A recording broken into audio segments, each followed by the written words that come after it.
Okay, this is a review of the 2011 exam given, and the first problem is to find the transfer function as shown here. If you do the asymptotic plot for this transfer function, the technique is to let s equal j omega and omega have different range values. So if omega goes to 0, we see that I'm left with a plus 20 dB per decade slope. So that must be a value of s. And the angle for s is j. An angle of j is 90 degrees. And so we can see over here that I do have a 90-degree angle. So the low frequency must be s. Then I will note that the asymptotic plot shows us a break right here at 0.1. You have a break at 0.1.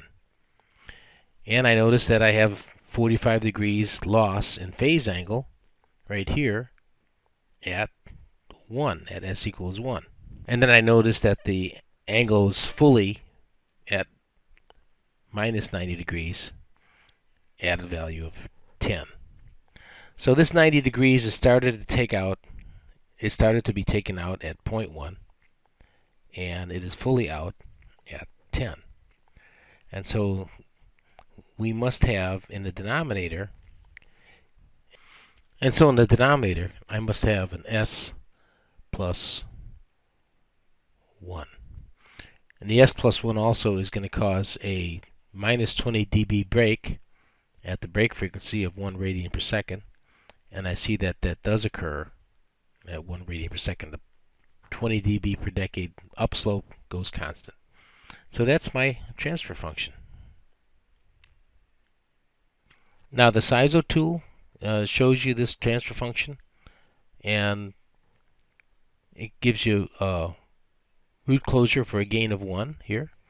And I see if I move the crossover frequency up to my student number, that as I raise the gain, the crossover frequency, for example, here is a crossover frequency of 0.1, and notice that my closed loop root is at 0.1 as well.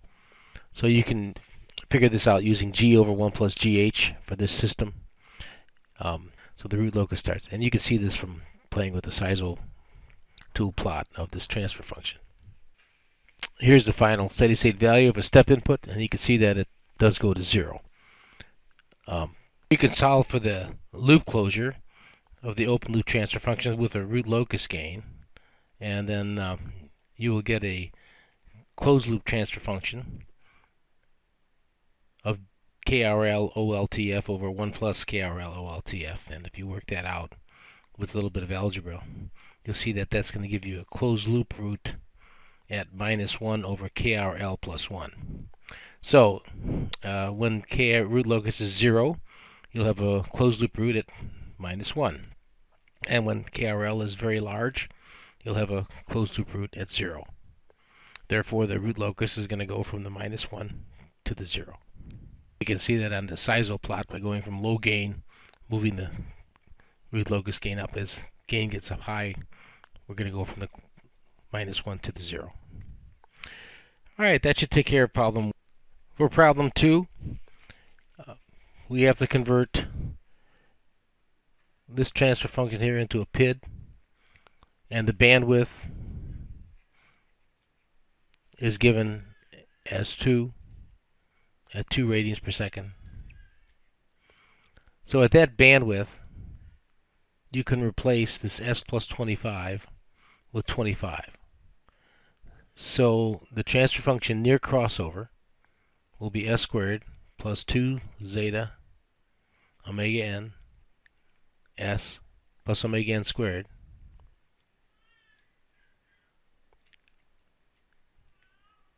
divided by 25.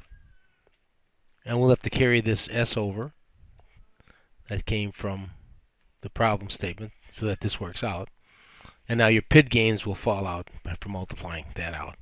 And this will give you a PID transfer function that approximates this transfer function divided by S near crossover, and you can eliminate that 25. That's problem 2.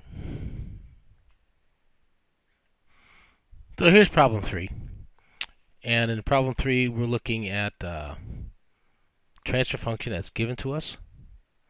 So we have our Laplace transform LPT, and then we do an ILT, inverse Laplace transform. I'm sorry, a PFE, which is a partial fraction expansion into residues.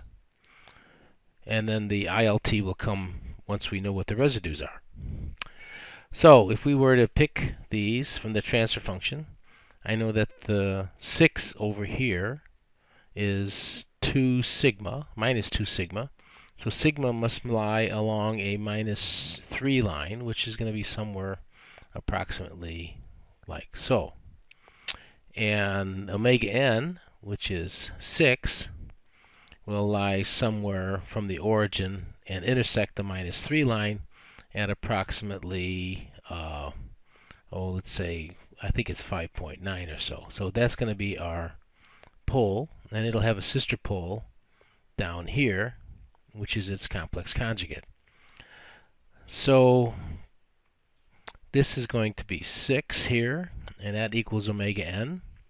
And our sigma distance here will be equal to 3 in a negative direction for the pole. So that's going to be minus 3 that way. And I think that gives us omega d. Our omega d will be this vertical distance of about 5,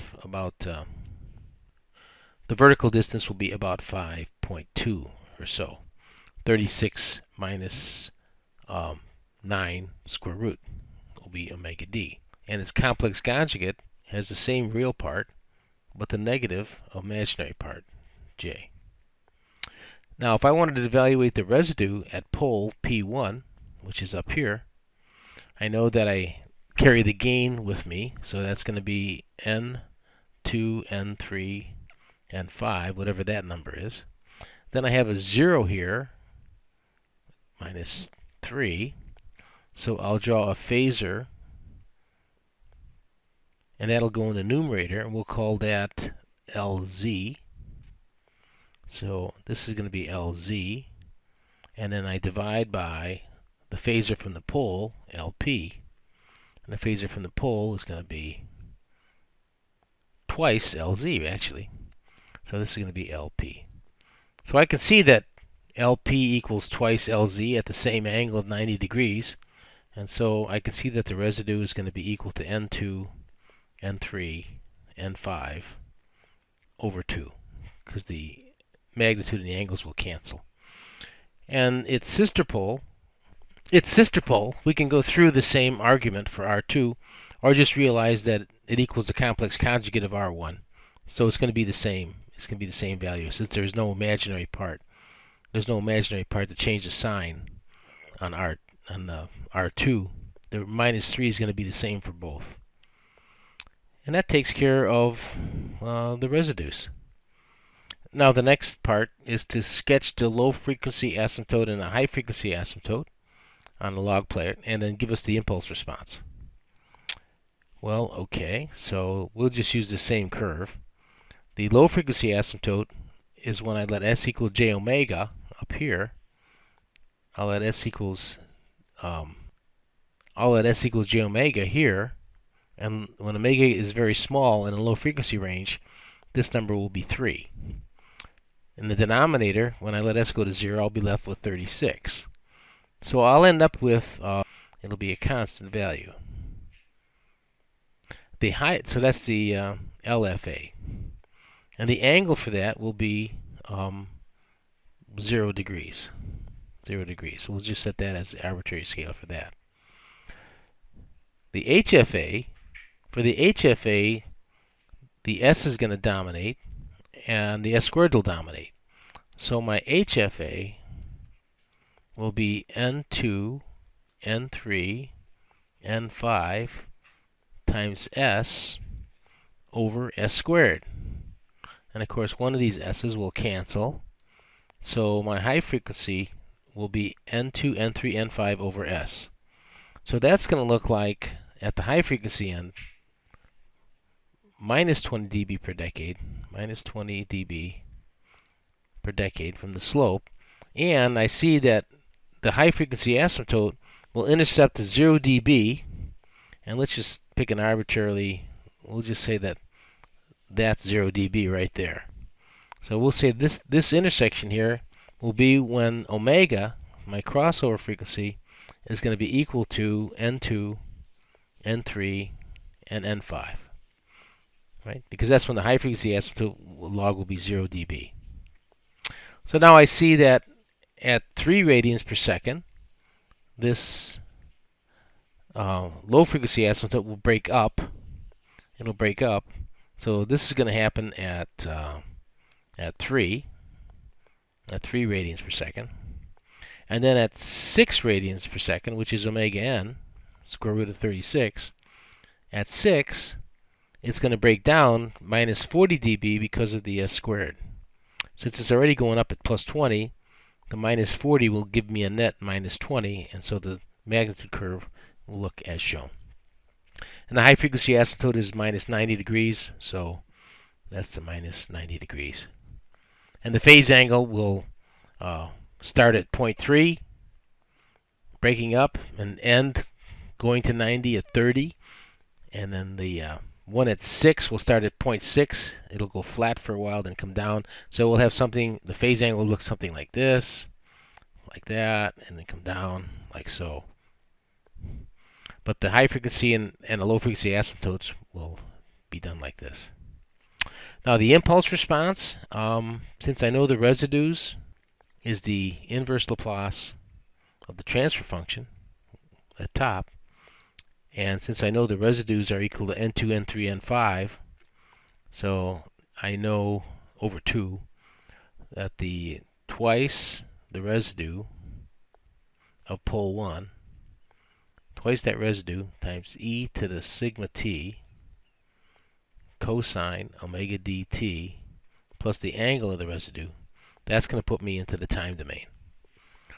So twice the residue is just going to be the number N2, N3, and N5. Sigma is 3, so I'll have e to the minus 3. Sigma is minus 3, so I'll have e to the minus 3 t cosine 5.2 t, and the angle of residue is 0.